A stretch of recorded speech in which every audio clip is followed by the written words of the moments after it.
Est-ce que Jul a utilisé de l'IA dans son dernier son? Le rappeur Jul a dévoilé un nouveau morceau aux sonorités gitanes qui s'appelle Toi et moi. À ce moment-là, j'ai su que j'étais fou de toi. Et sur les réseaux sociaux, les commentaires accusent l'artiste de l'avoir généré par IA. Qualité sonore faible, absence de silence, chœur métallique, tous ces indices tentent à montrer que le son aurait été généré par Suno, un programme de génération de musique basé sur l'intelligence artificielle générative. C'est la piste privilégiée par le beatmaker Ellen Ray qui a sorti une vidéo dans laquelle il développe ses preuves.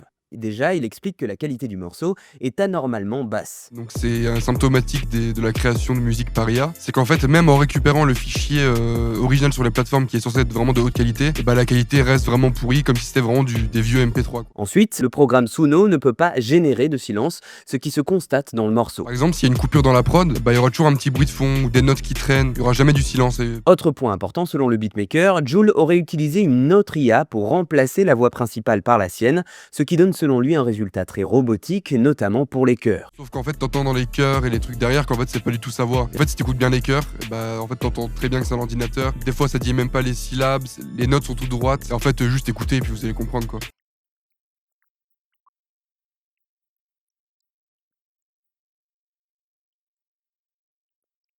Le rappeur Jul, artiste le plus écouté sur Spotify en France en 2024, avait déjà posté sur ses réseaux sociaux plusieurs contenus en lien avec de l'IA, notamment des messages vocaux avec des voix de robots. Tu regardes de travers la con de tout est mort. Avant-hier, pour réagir à la polémique, il a d'ailleurs posté une photo de lui virtuellement déguisé en gitan, avec en légende le hashtag #IASports. Tout cela alors que les contenus musicaux générés artificiellement se multiplient sur les plateformes d'écoute.